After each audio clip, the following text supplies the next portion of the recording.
Christian guy. His account is called Making Hell Nervous. This is a video called Atheist Challenge. Can you answer 10 atheist objections to God? I assume the punctuation is implied. Maybe Atheist Challenge : Can you answer the 10 atheist objections to God? ?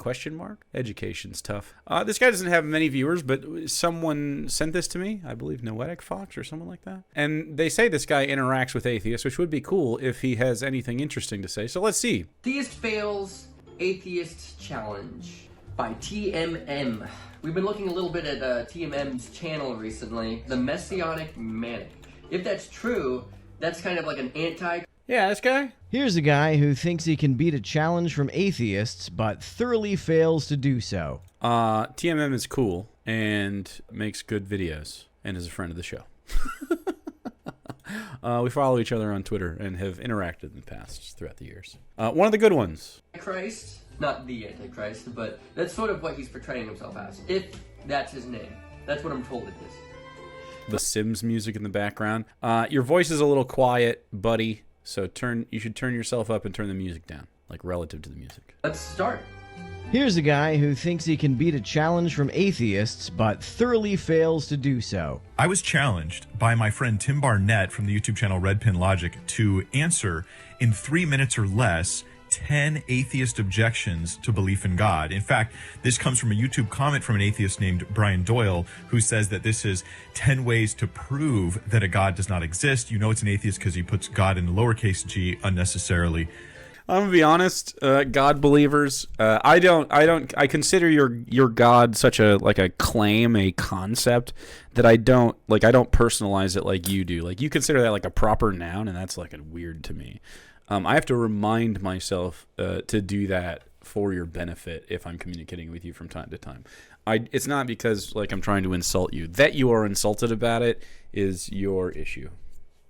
Just to get you. You only capitalize Just to get you. The word God when using it as a proper noun. You don't capitalize it when you're simply using it as a regular noun. Yeah, see? Since that guy was TMM talking gets about it. a God rather than any... Normally, Christians will just capitalize whenever they have God, if they're referring to the God. Yeah. That's what the words are saying that. And a lot of atheists will uncapitalize it, even if it's not grammarly correct, as I believe... Grammarly? The other guy... Grammatically? Oh, no. I'm sorry. Uh-oh. I'm not... I guess I shouldn't be surprised. Homeschooled vibes? I don't personally put God in a capital form if I'm referring to a God, because I'm not referring to my God versus somebody else. If I'm referring to my God, then I oftentimes will capitalize it. But if I refer to a God... proof of a God, then, I mean, you could be talking about Thor. Right. That's what's being said. Let's see if I can do this and keep us all from becoming atheists in the next 3 minutes. Because I'm pretty sure if I can't answer these things in 3 minutes or less, the atheist will blow up and we will all become atheists. And to read the objections, allow me to introduce my improvisational atheist friend, Mick. 10 ways to prove that a God does not exist. Okay. I'm sure Mick won't be a fucking straw man of atheists at all. Number 1. The fact that a human being has to tell you about the existence of your God proves that there is no God. We would be born with knowledge of its existence. We might not be... I don't even know if that's a good argument. Like, I don't know if we'd be born with the innate... I'm not even looking at what TMM is saying. Maybe we're saying the same thing. I don't know if innate knowledge of the God is like a good argument, because like, I don't know that we have innate knowledge of anything. So it seems to me that the precondition of humans is not to have innate knowledge, but to learn stuff as we go.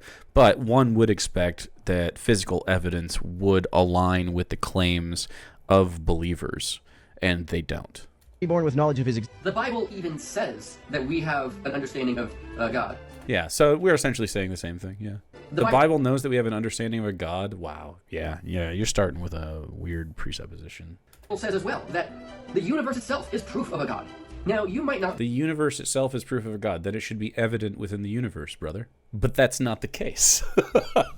In fact, what is evident in the universe is that there is no evidence of any sort of God. We see only natural occurrences. But they are dope. They're really cool and interesting. Don't get me on quantum mechanics again. Be able to infer Jesus from that, which is why Jesus came here, to give more clarity. But the fact that you can look at the universe... Jesus came to give clarity and then died and never said anything again? Not much clarity. You're like, there's a creator. And I've already made a video on this, actually. Is there a God, I believe is the title, or something like that. Where I go and I try to figure out, is there a God just using science? just using science and looking at the things around you, you can infer there's a creator. Without anybody else telling you. Distance, but You really can't. There's nothing. I mean, my assumption is that he makes the watchmaker argument, and he goes, I don't know. A watch seems pretty complex. I imagine someone must have made the planets. You know what I mean? When, you know, I've never seen a person make a planet. There's nothing to suggest that humans are needed to create any goddamn thing. Or any anthropomorphic being whatsoever. It happens. We also make stuff, but, I mean, the universe exists, evidently, apart from any sort of prime mover. if he really wants us to believe in him, I don't think it's that unreasonable to expect him to show himself. Babies aren't born knowing anything. Strictly speaking, that's not true. There are things that we are born knowing. For example, we are born knowing to smile when we're happy. I wouldn't say, knowing. I mean, we can get into nitty gritty about this. I would say that's less of a knowledge thing, which is what I would consider knowing to be, and more of like an innate sort of like I don't think we smile because we're happy. I think we are like, and we don't think about, I'm smiling because I'm happy. Like, it just is a part of our ape DNA to socialize in certain ways.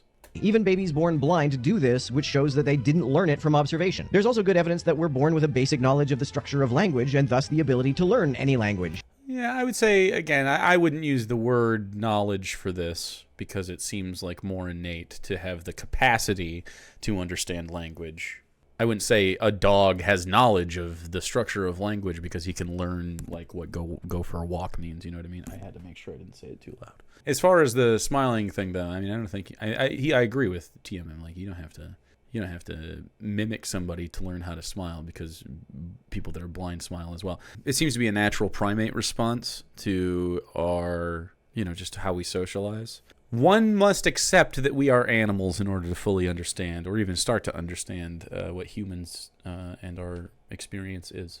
At all, how strange to suppose they will be born knowing about God. But research has shown that humans are predisposed to believe. Saying planets are complex always pisses me off. They're just giant balls of dirt in space pulled together by gravity, right? And on top of that, we have complex systems that have sprung up over top of it. But like, yeah, I mean, in general, they're very big clumps. Does a dog learn to wag its tail? No, it's innate. That's what we're saying. And like, we're animals, and to understand that on some levels, like, our instincts are just built into us. It's interesting. In supernatural agency. There's evidence that we are predisposed to infer agency behind many events, but not supernatural agency. Agency is not supernatural. Behind the world. God belief will crop up in humans unless indoctrination pushes it out. So by your own standard, Brian, this is actually evidence for God. A predisposition to infer agency is not the same. And I actually covered this in his last video, that we're born with the understanding of God, and we're born with this yearning to find God. Big disagree. I think you're taught to have that, and you are misinterpreting you being brought up in a Christian household and a Christian culture and told that you should be looking for this kind of thing. I definitely do not yearn to look for God. I am just curious in general about what's going on, and my curiosity leads me to other things. I mean, I wouldn't even think of God if you guys didn't bring it up. Like, there'd be no evidence whatsoever to take you there. It's a cool social thing about humans, though, where we anthropomorphize a lot of the facets of our existence to try to explain them with imperfect knowledge, but then along the way we just indoctrinate ourselves on accident. Pretty interesting how fallible and flawed human animals are. Until you can have that perspective, I don't think you can actually like break free of like, Christians like to think, oh, I'm so above being an animal. Yeah. I really don't think you can be the human being with full consciousness that you claim to be until you are aware you're an animal. They're trapped in a haze of like imperfect knowledge. I mean, to some degree, it must be blissful and ignorant. To another degree, how confusing must the world be when you see events around you and you're just unexplainable. A world of mystery. And then we're given the universe and everything in physics to go and find it. So, yeah, it is right there. And then we have to teach it out of ourselves. Same thing as a belief in any God, nor does it inevitably lead to belief in any God. When we infer that other people have agency, we're not inferring that they are gods. Similarly, if people infer that the weather or any other natural event is a product of agency, that is not the same thing as inferring the existence of an all-powerful God that created the universe. There are many cultures that do not infer the existence of a God, and it's not because the people in those cultures have been indoctrinated into atheism. Number 2, a God belief is simply geography. Being raised in a religious home decides which God you believe in. Yeah, I would say that's pretty much the case for everybody. Yeah. I mean, a lot of your belief is indoctrination, and that is like usually a circumstance, not just of geography, but of biology, right? Like a circumstance of your birth and the culture you come from, and down to the familial culture, but also spreads out into the community culture, statewide, you know, whatever nation. So, yeah, I mean, there's lots of opportunities for it to get its claws in you, for sure. What surprises me with this one is that it's based on an official logical fallacy called the genetic fallacy. Nope. You misunderstand. Judge something is either good or bad on the basis of where it comes from or from whom it came from. No. This isn't what the claim is. This is not the genetic fallacy. No. It's not saying that because it came from your local, like your family, that it is therefore bad or something. Like, it's not a value judgment. It's saying that, deductively speaking, it is more likely that you are going to be Christian if your parents and or community are Christian is obviously true, in the same way that there's like Muslim parts of the world, Jewish parts of the world, Buddhist parts of the world, Hindu parts of the world. Like, it's a geographic thing. I just said those things and you immediately thought of the places I was talking about because you already know the phenomenon I'm discussing. And, you know, the poster of this list of atheist challenges was absolutely not making the genetic fallacy. It wasn't a value judgment. It was just saying that, you're not really thinking about how your religion comes about. Basically, you can't prove a belief wrong by criticizing where it came from, Richard Dawkins. I think this rebuttal misses the point. I totally agree. Point out that No, that perfectly gets the point. I think this Oh my god, it doesn't get the point. It does not get the point. TMM guy is it's pretty bad at rebutting all of this stuff because I don't know, he just fails in my opinion. He doesn't actually cover anything that's sound. I love how He doesn't cover anything that's sound. I fundamentally believe that these people do not hear the same words. Like, they have just a different lexicon in their head of what the words mean because they've been taught something different. So, like, I don't know what he heard there. Maybe it's the term, like the title genetic fallacy makes them think that when I say your religion comes from your family, it's genetic or something. Like, I don't know. How old is this person? I don't know. He looks in his early 20s to late teens, probably early 20s. He has a wedding ring on his finger, so I imagine he got married quite young. And as you can see, we're on the struggle bus a little bit. We don't have the budge quite right now because we're young people. So, you know, we got a whole thing going on. Used a quote from an atheist to try to prove his point is the fact that just because somebody thought it up or somebody, you know, it comes from a certain area, that does not discredit a belief. Yeah, that is not what is being said there. What is being said there is that you should introspect on why it is that your religion is so tied to the religion of your family. And the idea is that, of course, you didn't reach your faith critically. You reached it due to the social circumstances of your birth. And you would be Muslim if your parents were Muslim. And that's a fact. Like, you just know it to be true, right? Like, you wouldn't have found Jesus if your parents were devout Muslims and took you to, you know, like, pray on your knees and shit. Not to mention that when it pops up in somebody's house, you can, you know, always change your belief later. Many people go from atheists to Christians, Christians to atheists, Christians to Hindus, Hindus to Christians. People change their beliefs. So some people change their beliefs, but it's much more likely, of course, that you're going to have the beliefs of your household. For instance, I was quite lucky to not be raised in a religious household, so I'm an atheist. I don't know. I mean, I'd like to think that I would still be an atheist, but I have no idea. If they had fucking drilled into my head not to be a curious little guy, would I have been able to be skeptical enough to find out? I have no idea. It's only 35% that change. It's pretty low. It's a pretty good indoctrination rate. Yeah, what's the apostasy rate of, like, Christians? 16% decline in Christian affiliation in the U.S. between 2007 and 2024. But is that, like, an apostasy rate? Some denominations, like the Church of Christ, have higher apostasy rates among young adults, which estimate reaching 50% for individuals 18 to 25. I mean, I definitely think that if we were not indoctrinating children and they were led to go ahead and find your own conclusions based on, you know, the evidence, you wouldn't find anyone being a Christian anymore, or very few of them. A lot of people are tied to this belief because they've dug in so long. Especially now that we have the internet, people can easily make up their own minds based off of what they find. a person's religion happens to match the most common religion of the region in which they live, we are trying to point out that they likely believe what they do because that's what they were raised being taught, rather than because they carefully weighed the evidence for each belief system. Right. It's equally embarrassing for those who hold to number 2. I will admit that some people do hold to that. Some people, my parents were this, so I'm this. And I would say those people sometimes aren't Christians. If they do that, like, well, you know, like, when did you get saved? And they're like, well, my parents were saved, so I guess I always was. They're not grafted in quite like that. It doesn't work like that. A lot of people aren't Christians and they just say they are. It's not for me to judge. I don't know who is and who isn't. My dad's a Christian, but I remember when I got saved. My dad's a Christian. See? I specifically made the choice. And I can go into my testimony another time. Yeah, you made the choice. You didn't. That's not a choice. Is that by their own standard, their atheism is just a result of where they were born, and therefore they can't be trusted about atheism. So it's fallacious and self-refuting. In the same way that you're saying, like, oh, you can choose. Like, we're raised in Christian culture to a degree that when you talk about not believing, people are like, what? It's so weird. And they try to talk you into it all the time. I think it is very lucky that both of my parents came out of Christian households, and neither of them really stuck to it. So, I mean, like, how do you explain them? Neither of them were, like, very particularly into the topic. The rebuttal that a person's atheism is a product of their geography only really carries any weight if they happen to be raised in a largely atheist culture, or at least by an atheist family. Many atheists grew up in religious families and in largely religious communities. You can't say that those folks are atheists because their worldview is merely a product of their upbringing. It's actually... That's my point. He's taking down his own argument. You can't have both. What do you mean you can't have both? Atheists have become Christians. Christians have become atheists.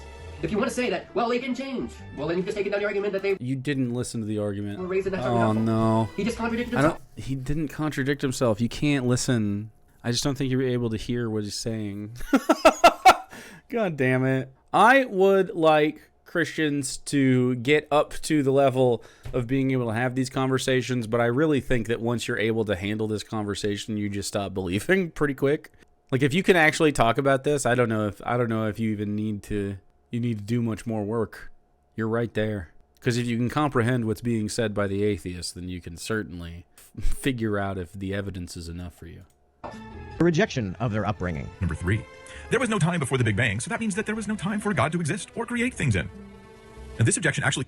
I mean, based on the claims that Christians and other God believers make about their monotheistic God, they say that it lives outside of time and space. So I don't think the Big Bang being created matters when discussing the topic of a prime mover. What is more interesting to me is why you think there needs to be a prime mover for the Big Bang, because we don't have evidence of that. Rather, we have evidence that it's a naturally occurring thing.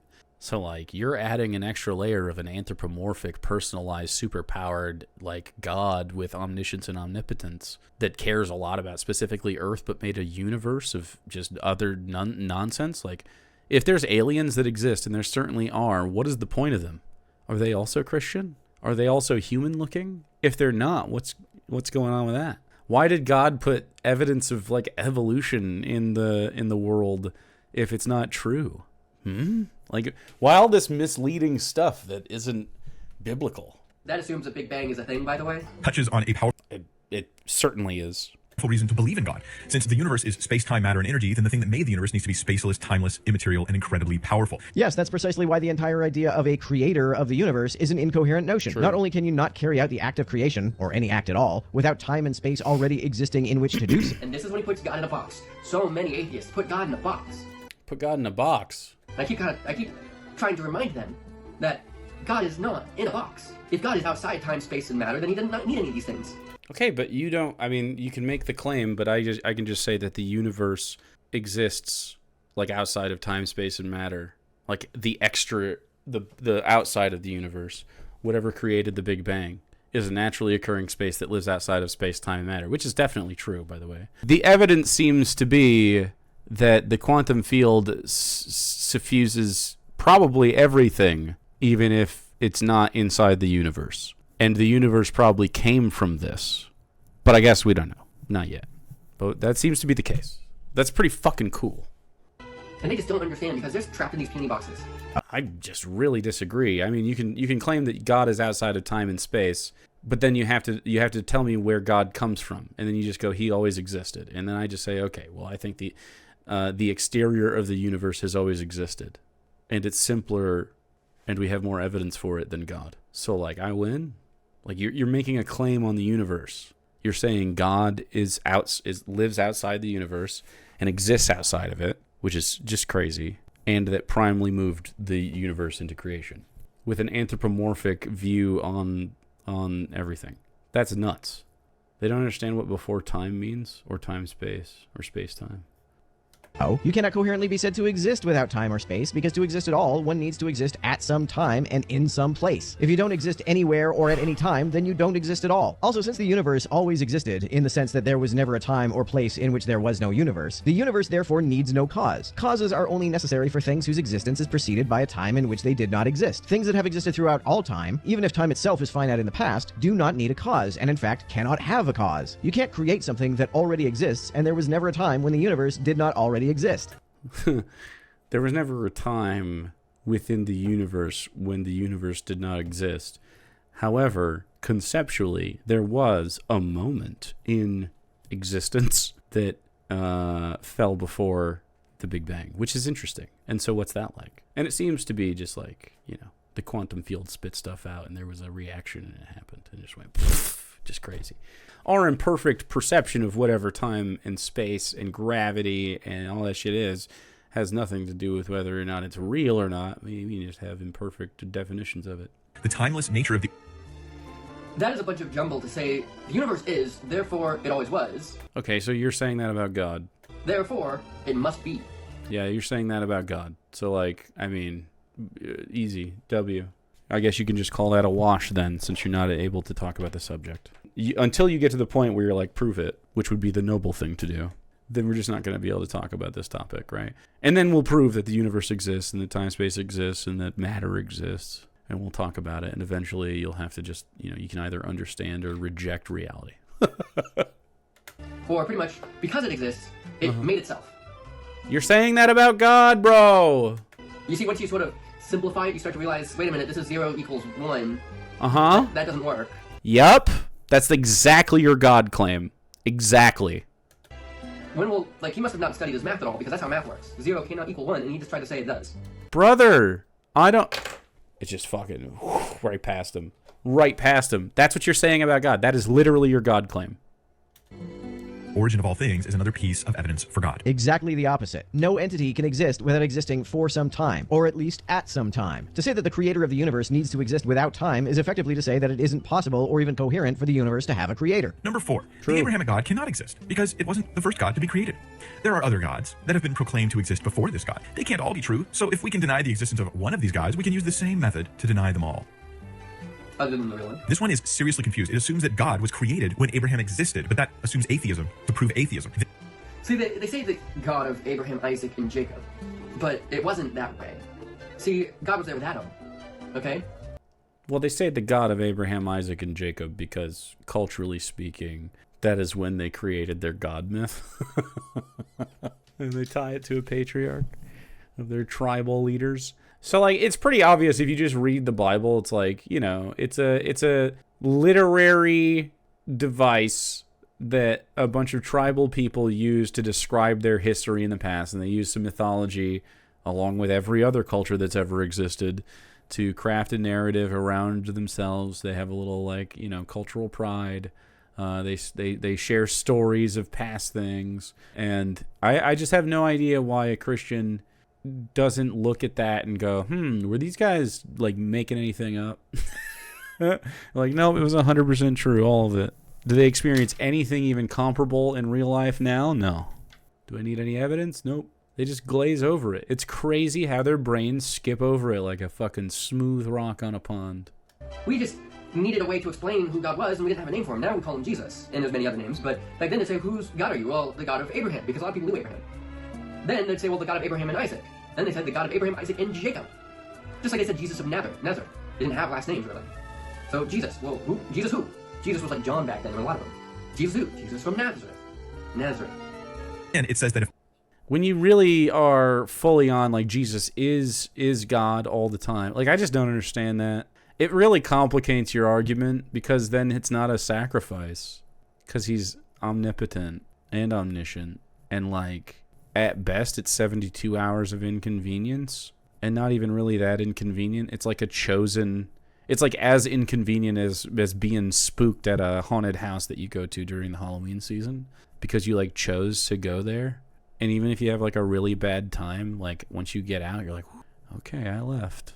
But like that's what Jesus did with hell. He just like toured it essentially and left, which is fucking gross. Like he's taunting everybody that's already been there and Satan, who is like, you know, if you've read Paradise Lost, it's like kind of a sad story, bro.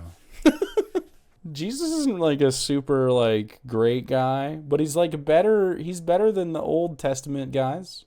They can't see that this was like a political reform at all. They're just blind to it. It's so sad because like what an interesting facet of human culture that survived the ages. If all gods aren't real, then no god is real. That's like saying fake Van Goghs prove there are no real Van Goghs. I think this misses the point of the argument. The argument doesn't assume atheism. Rather, it points out that there was a time when people had no concept of Yahweh, and then the concept of Yahweh appeared. As you would... The concept of Yahweh appeared with Adam. No, it didn't. Not Abraham. That was Elohim, actually. Does Yahweh even pop up that early? I'm pretty confident it doesn't pop up until, like, Leviticus. Expected to if it had simply been invented. If Yahweh has always existed, and the first humans knew about him, as Genesis tells us they did, then you would expect that people would have always I'm smart when I drink. It's just a dumb take. had knowledge of Yahweh. This does not look to be the case. This fact is far more consistent with the idea that Yahweh was invented rather than something about which we had knowledge from the beginning of time. Number 5. God either allows the... Seriously, read Genesis. Okay, read Genesis. Okay, this is a racist thing.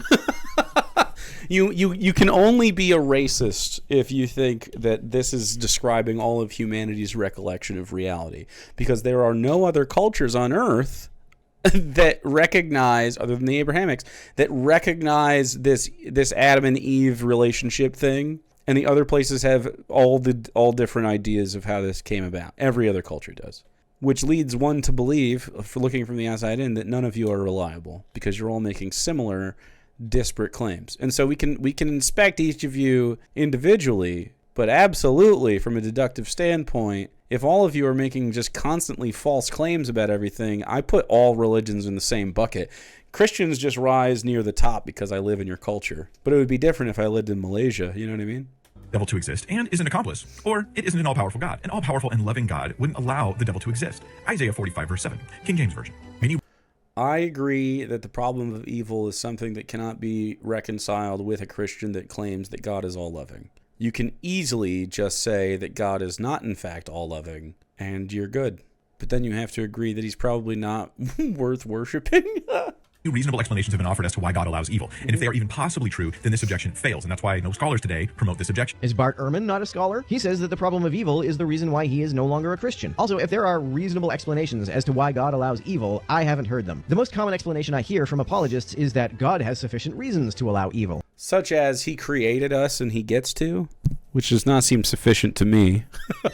But it is a window into how Christians view hierarchy, which is very unhealthy. But the only way any reason could be sufficient to allow evil would be if A, there is some end that is so good that it makes up for the evil, and also B, that end cannot be achieved without allowing that evil. To say that God has sufficient reason to allow evil is effectively to say that this supposedly all-powerful being does not have the power to achieve his ends without allowing evil. Here's how it works. That is an obvious contradiction.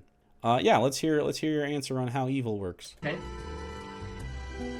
God put Adam in the garden. God put Adam in the garden. God, being a loving God, did what love does best. Gave free will. Freedom. Without freedom, it's not love. It's a prison. He didn't... I agree. He didn't give him free will, because he didn't give him the knowledge of good and evil. That's not free will. That's limited will. So to keep Adam from being in a prison, he gave Adam a choice.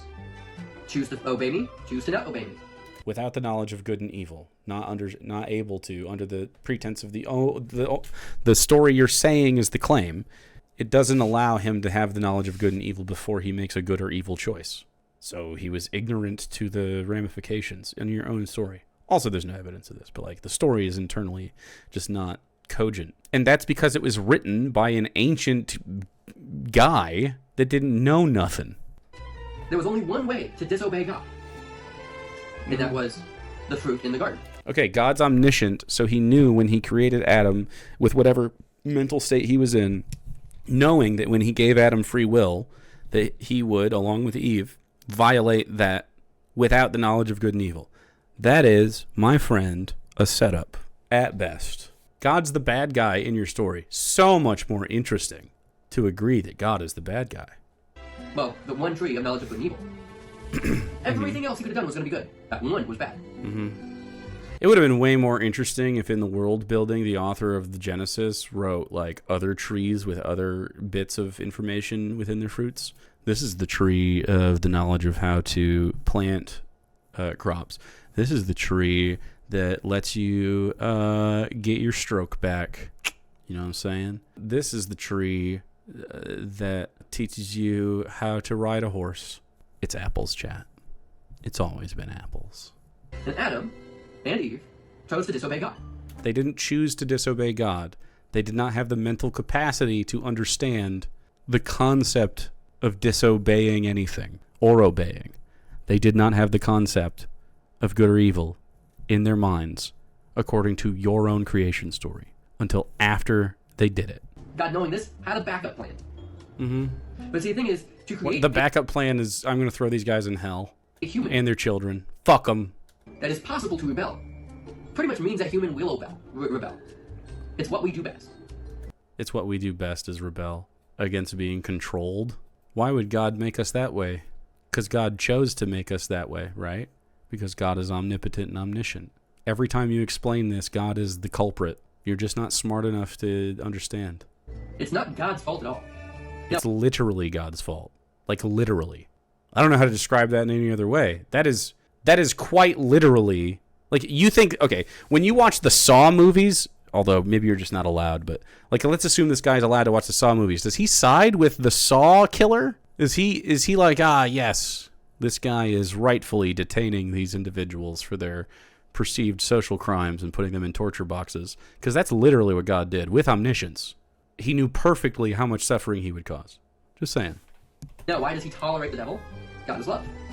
Why does he tolerate the devil? Why did he create the devil, bro? God is love. Well, then let gay people get married. Tolerate more shit and stop trying to put your politics in front of everything. God gives everybody a chance. God has given the devil many chances. The devil decided to rebel anyways. That's just how it is. The devil decided to rebel? That's an interesting story. One could argue that God created the conditions to compel Satan to rebel because he's omniscient. It's clear you're not able of thinking that high level. Sometimes I wonder if it was the plan for them to eat the fruit. If he didn't want them to eat it, he shouldn't have kept it locked away. He wanted them to eat it and it was banished because he regretted creating humans and wanted them to go away because they were annoying as shit. I mean, yeah, maybe. I don't know. He made them that way, though. It's his fault. Don't ask me why the devil does what the devil does. But God, being a God of love, gives his subjects a choice. I'm glad that you're playing clown music over this. That is why. Now you can go into, he has plans for furthering this and that and the other thing, but this is the simplistic version of why God allows any evil, not to mention the devil. It's an obvious contradiction. Number 6. The God of the Bible is jealous of other gods. This proves that this God is not the only one. With multiple choices only shows that there is no reason to choose just one. If a God were true, there would be no other options. I don't even know where to begin with this one. First, if you're taking the Bible as true, which this objection depends on, then you realize that these other gods are at worst fake or at best demons and lesser spiritual beings. Lesser spiritual beings? Man, sort of. But that's not the claim in, like, the Bible when they're making this. That's a later Christian interpretation. Like, those tribal people were, like, polytheistic in understanding of the world, but not in worship. They were monotheistic in worship and polytheistic in, like, navigating the world. Understanding that other gods had and wielded power within the world. You're arguing that they were misunderstanding that as demons, which I think is interesting because wouldn't you see, like, demons doing stuff? Where's the powerful demon at work? Is that the evil that God allows? Like, they seem to circle the drain on the concept and can't really, they don't have a hard lore set for their world building. Then why are they called gods? If they are fake gods, then why wouldn't the Bible explicitly say that they are fake gods, They right? don't. Rather than simply calling them gods. A god is whatever you make into a god. What? Like a tulpa? For example, people make money into their god all the time. Some people make video games to their god. It's whatever you love the most. That becomes your god. Some people make their spouse or children their god. God has... What? I don't think people do. Do you mean people prioritizing stuff is their god? It's so dumb. Like, why cheapen what you think your faith is by saying that people just really, when they prioritize something, that's their god now? My wife is a god, that's right. God wife. Has a definition, sort of like this this thing that you worship, this thing that you put all your time into. That seems unnecessarily confusing. This is yet another example of the supposedly perfect and fallible word of God, sounding as though it was written by someone with the communication skills of a jar of hemorrhoid-flavored marmalade. But in reality, the reason why the Bible says that Yahweh is jealous of people worshiping other gods. Thankfully, he writes it all down so I'm able to read this. Someone with the communication skills of a jar of hemorrhoid-flavored marmalade. I guess what he's trying to say is that there are no communication skills, but I'm pretty sure he failed to communicate that well. The Bible has great communication skills. However, the Bible has great communication skills, and you're still arguing about it thousands of years later due to its lack of clarity. Great. People like you decide to not pay attention to reality and will go to whatever you can. Not pay attention to reality? What in the fuck are you talking about? You're not sure how old the Earth is. What in the fuck is happening, man? Can't tell us we don't see reality when the only thing we've ever done is refer to it to get our ideas. To believe otherwise. As someone I knew said, it is amazing what someone will believe to stay in their unbelief. And that's exactly what this guy's doing. He's listening to every possible excuse other than the Bible. Other than the Bible? I don't know. I spend a lot of my fucking time on the Bible because there's so many fucking Christians to deal with. I disagree. I think a lot of people that actually read the Bible end up moving away from the faith because they find out it's ridiculous. And I mean that goes for like fucking people in the priesthood and shit. Like it really wears on you over time to not really have answers to stuff, and then to see everybody else in the secular world have those answers. Like, we do know how old the Earth is. Like, we really just know it. Is because the religion of the Israelites began as a henotheist religion and not a monotheist religion. Ontologically nothing like God Almighty. And number two, on God's jealousy, since the worship of false gods requires people to treat those gods as if they're real by sacrificing to false gods, going to temples, doing sexual rituals, God can be jealous for those people with or without those gods being real. Jealousy seems to me to be a product of insecurity. It's weird that a perfect being would feel insecure. It would be extra weird for a perfect being to be jealous of other gods, especially if those other gods were fictional. It's like if you were to get jealous of your wife because she has fantasies about Mr. Darcy. Wait, who the fuck is Mr. Darcy? Pride and Prejudice? That's a Pride and Prejudice rip. Number three, you're literally taking a warning passage about worshiping false gods and using it as an excuse to reject the true God. The passage says nothing about false gods. The first commandment doesn't prohibit the worship of false gods. It prohibits prioritizing other gods ahead of Yahweh. Yes. It makes no... Which is what I pointed out, True. is a god is whatever you make into a god. It's whatever So your God is a tulpa, is what you're saying? Like you like you believed him into being or whatever? I don't think he knows that's what he's saying, but you decide to worship.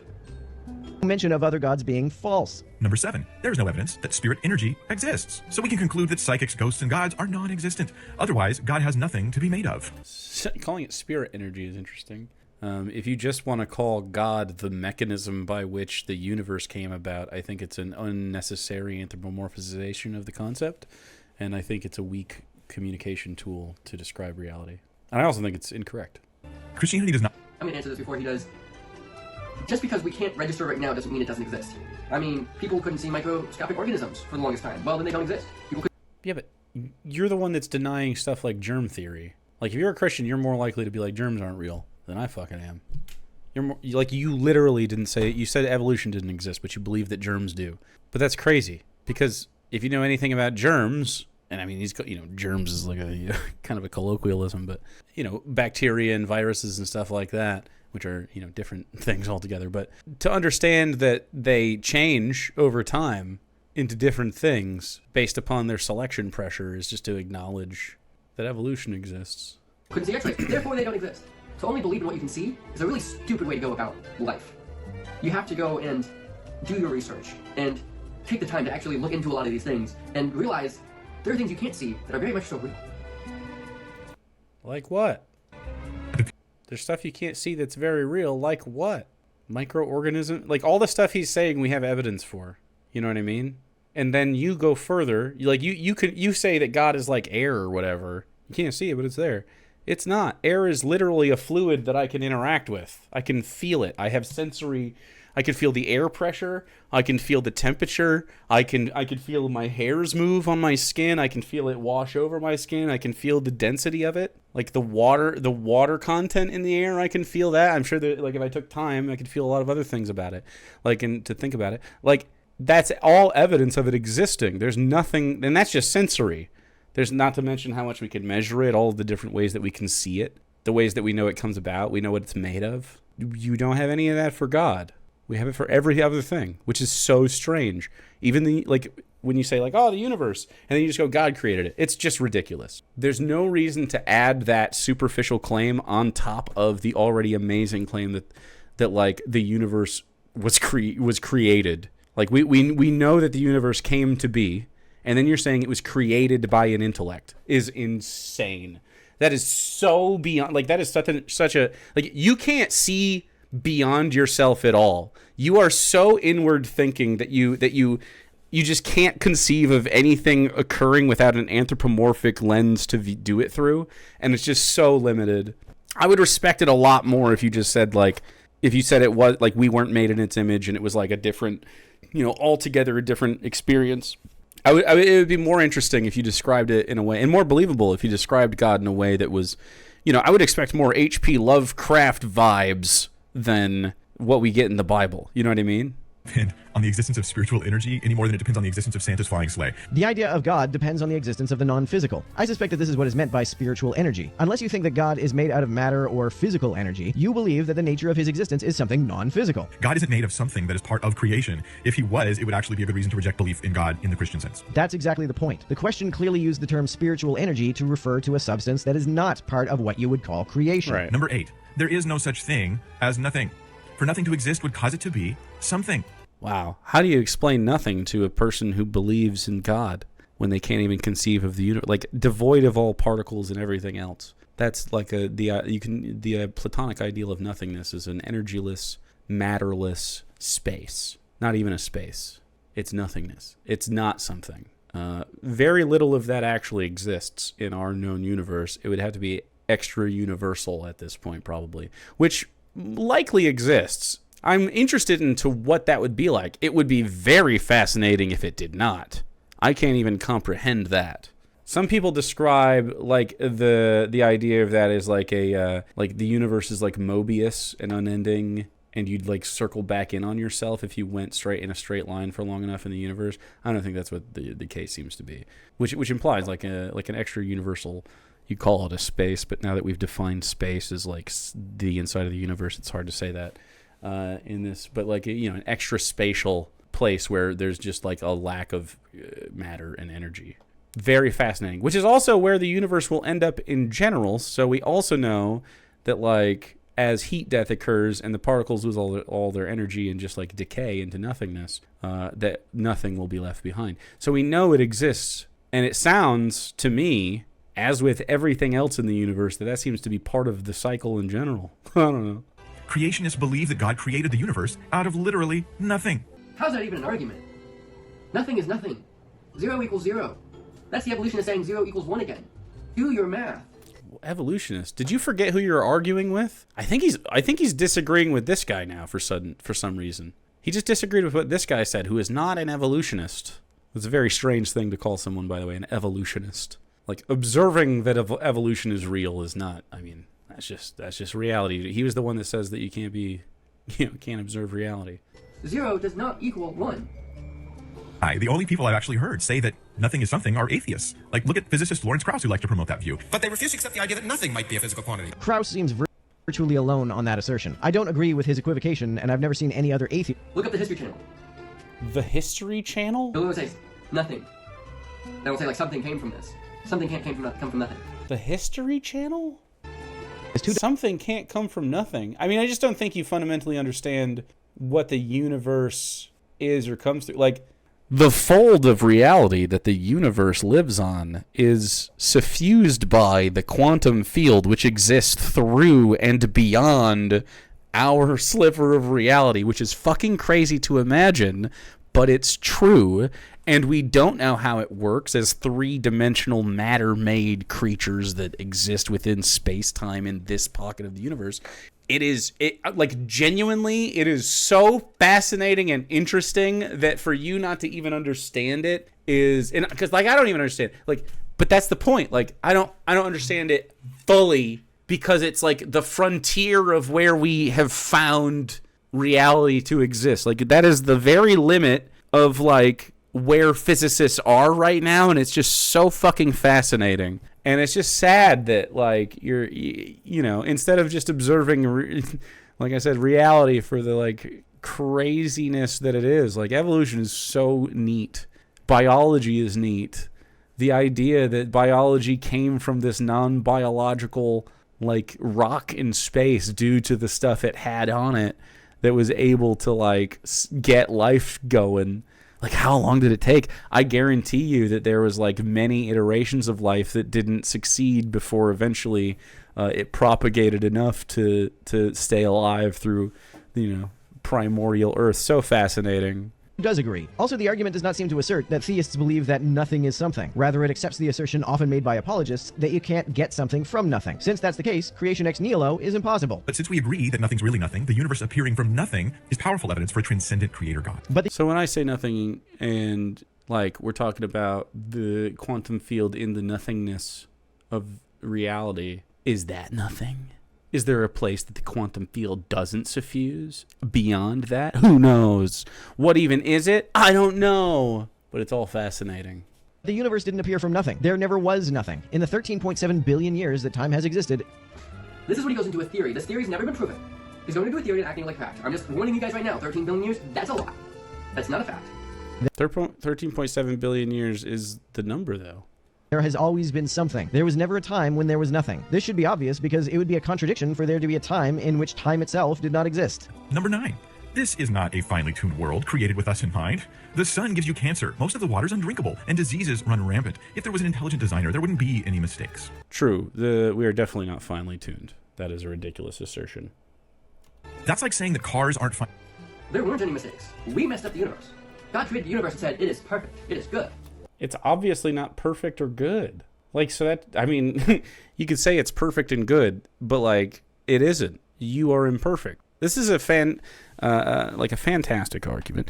It's called the, oh man, now I'm forgetting. It's like a, if God is perfect and is the only thing that exists, why would a perfect creator God create an imperfect universe that we agree is imperfect, except for this kid, apparently, and fill it with things that were imperfect? Like, why sully the perfection of the universe, or I guess existence, because he wanted to? Like, what's the point, right? So it seems to imply that, like, at best your God is a fickle creative that doesn't think that cruelty to humans and their suffering is a viable thing to consider. Like, if you were just like, oh, God is a totally, sort of like absent creator that just doesn't give a shit about us, it'd be more believable, but it still wouldn't be true. Like, you just don't have any evidence. But like a trickster God is more compelling.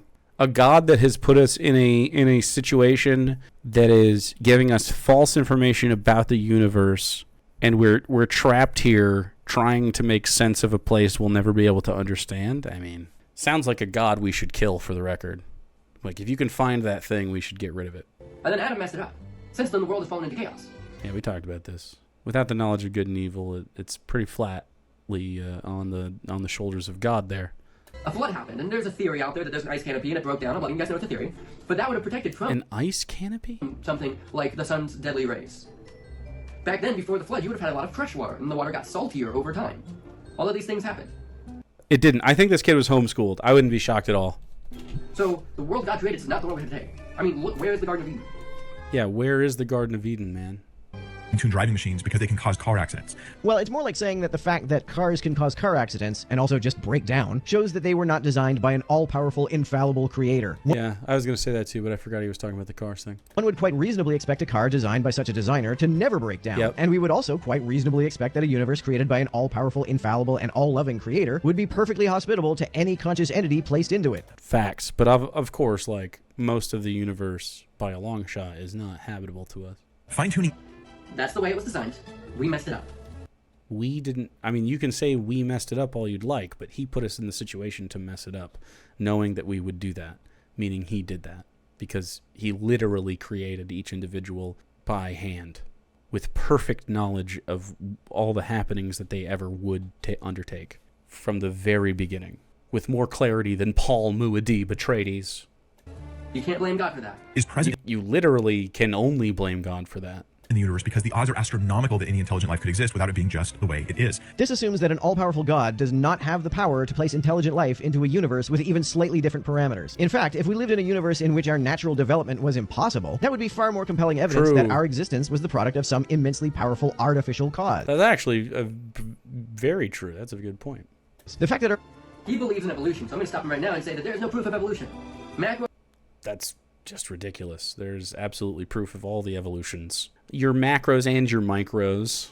It's a ridiculous Kent Hovind tier lie that is being said by a boy who doesn't know anything and has no folds in his brain.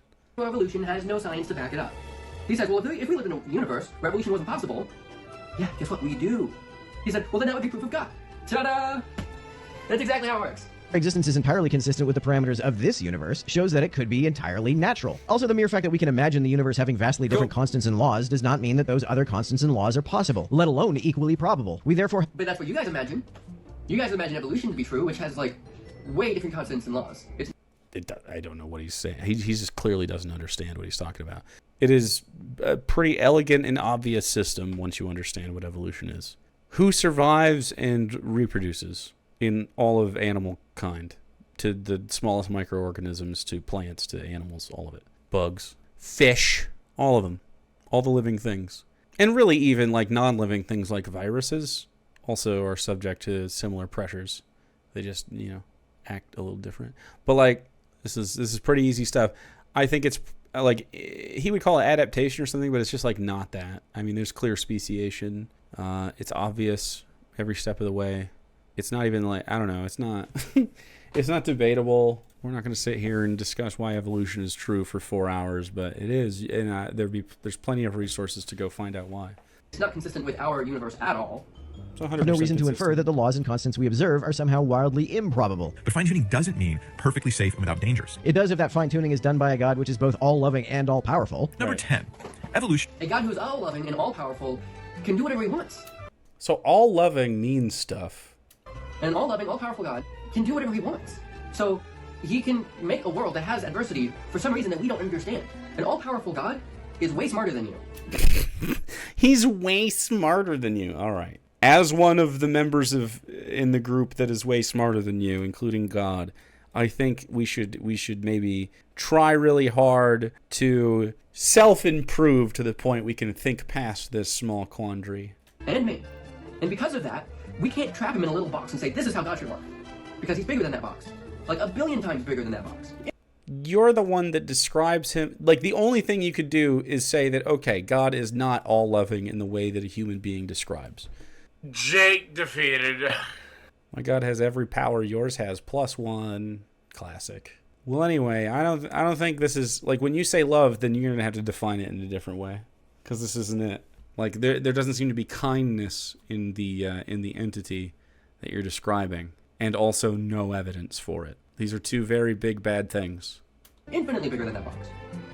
So, our tiny brains can't handle him. If it could, he wouldn't be worth worshiping. He wouldn't be worth worshiping. Is obviously true. This means that we weren't created by magic and are somehow superior to the animal kingdom. No creator, no God. Evolution, if you do accept it, is just another reason to believe in God. If an explosion can make all this through natural processes, then it was an explosion that was very highly specialized and engineered by an intelligence that wanted this to happen. That's just so stupid. It is just so, it is so stupid and such a slim view of reality to say, like, oh, well, if stuff worked out, I guess it must have been intended to work out. Like, what the fuck?